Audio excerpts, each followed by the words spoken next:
Nation of Immigrants 35. Welcome once again as we talk about what's in the news on immigration and what's happening and why it's happening.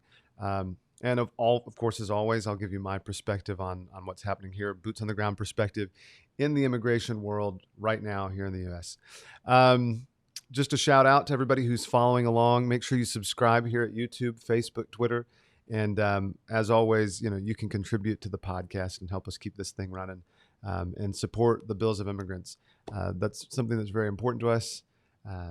As you begin to practice immigration law, you start to discover that, hey, I can't just, work for any one client. I have to be an advocate and do as much as I can to help people. So thank you again for listening in. I hope that you find the information here today super useful and helpful as you continue to debate immigration all the time with friends and neighbors. It isn't an oft common thing to talk about. I know that impeachment inquiry is all over the news, but these immigration issues are very important and they need to be talked about. So thanks for coming in and thank you for listening to Nation of Immigrants. You're listening to Nation of Immigrants. America is a nation of immigrants. A podcast about U.S. immigration law with your host, Jacob Tingen.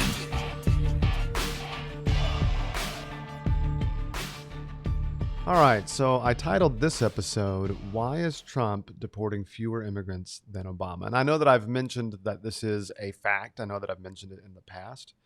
And of course, now that I've started, I'm going to sneeze. Okay. So why is Trump deporting fewer immigrants than Obama? There are a lot of reasons, but I wanted to focus on this article in the Stanford Advocate. It says immigration jails in Trump era are packed, but deportations are fewer than in Obama's. And I think the opening line of this article is pretty revealing. It has been nearly 700 days since Bakhtir Majitov was taken to prison in the United States. He has never been charged with a crime. So I think that is morally reprehensible, right? 700 days in jail, never charged with a crime. He's in immigration jail. I understand that our immigration laws do need to be complied with, but why are we going to put somebody in jail for nearly 2 years? Why? Why would we do that? Especially if they're not even a danger to our community in any way. I mean, he's never been charged with a crime. Holy cow. What are we doing? And yet that's consistent with my experience. There are a couple of other interesting tidbits here that this article says and puts in a way that I think is a little shocking, but necessary for us to kind of look at and consider. So here we go. Yeah.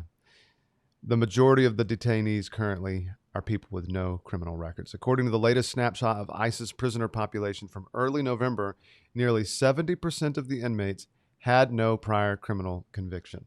And then later on, it mentions that the remaining that do have a criminal conviction, the most common criminal charge is illegally crossing into our country. So, I get that can be a crime, and yet it doesn't demonstrate necessarily, in my mind at least, a failure to, it's not a moral crime to move 100 feet north. You know what I mean? There's nothing morally reprehensible about that. I understand that countries have borders, but then again, we've talked a lot about this and what people are looking for. The vast majority of my clients are fleeing for their lives.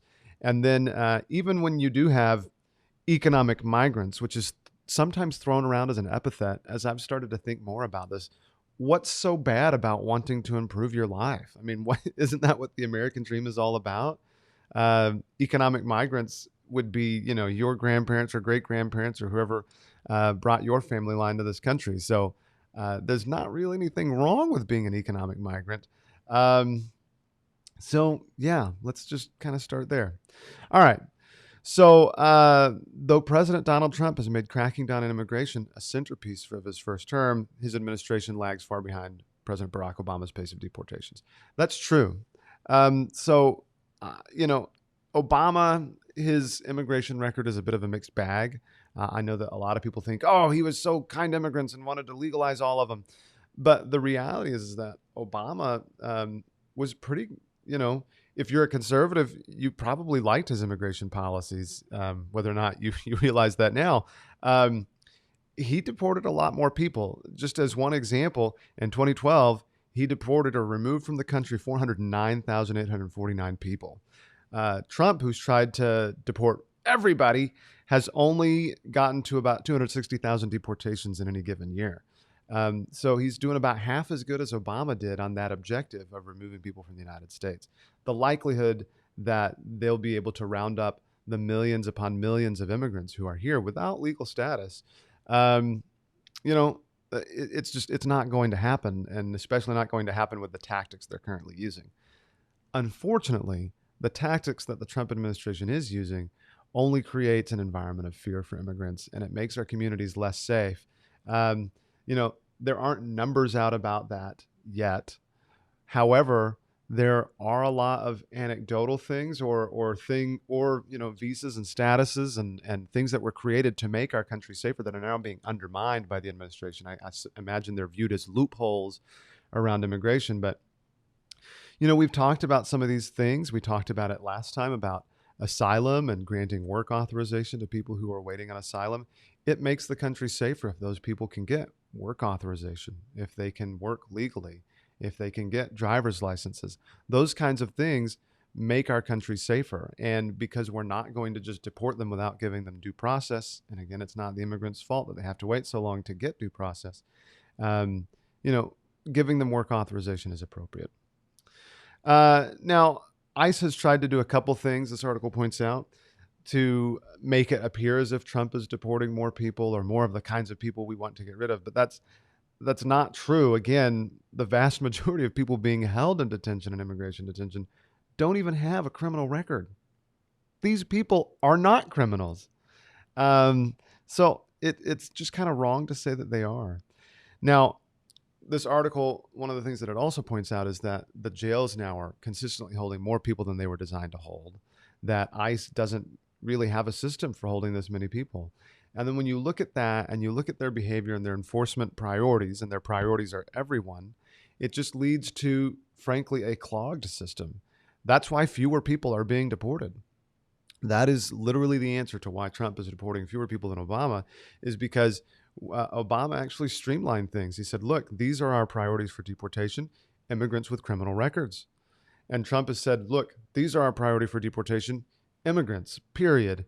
And what that has led to is just a drastic slowdown in deportations, clogging the system. It has led to inefficiencies. If you're an immigrant advocate, you don't necessarily like either approach.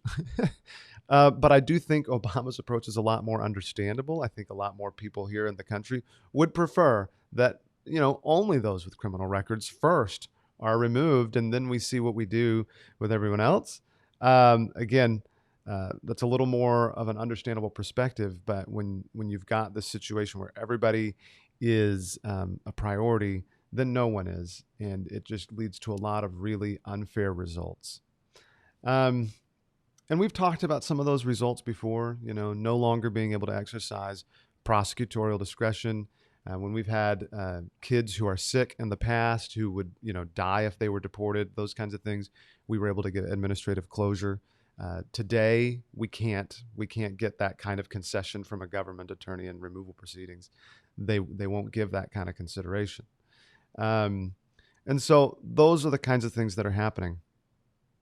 This article returns to the story of this person that was detained, that I mentioned at the beginning, named Majitov. And what's interesting is it starts with a story. Well, it doesn't start here.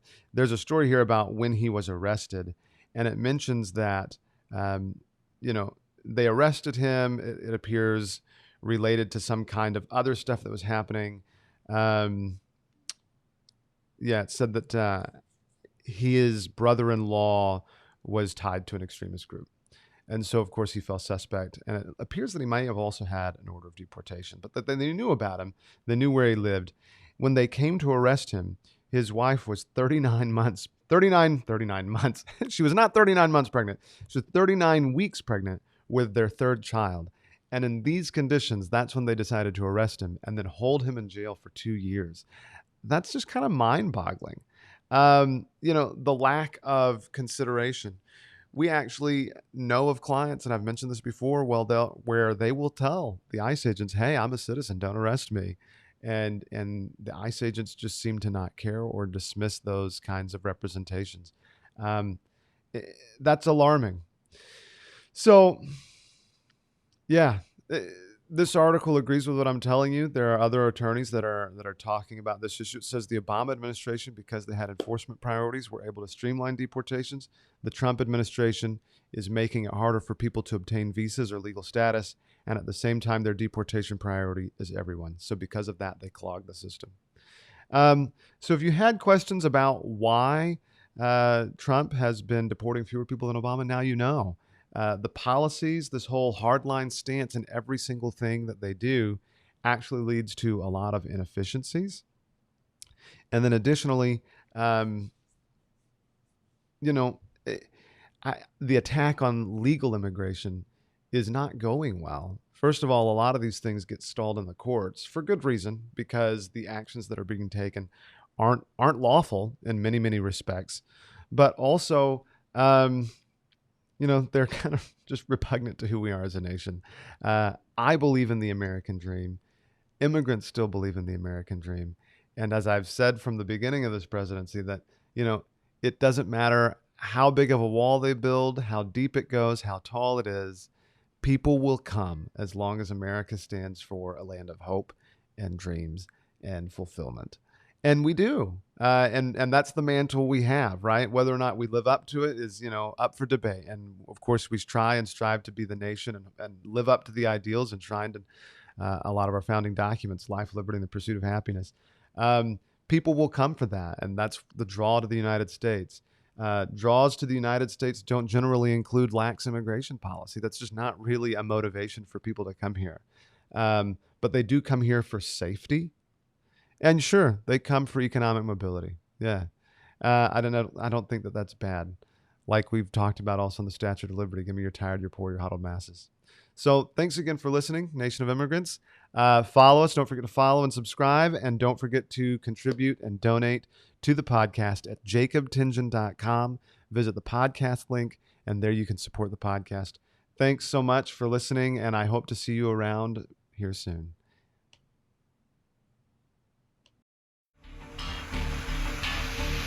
Thank you for listening to Nation of Immigrants. America is a nation of immigrants. Subscribe to the podcast on iTunes. Watch the live stream on YouTube and Facebook, or visit jacobtingen.com to learn more.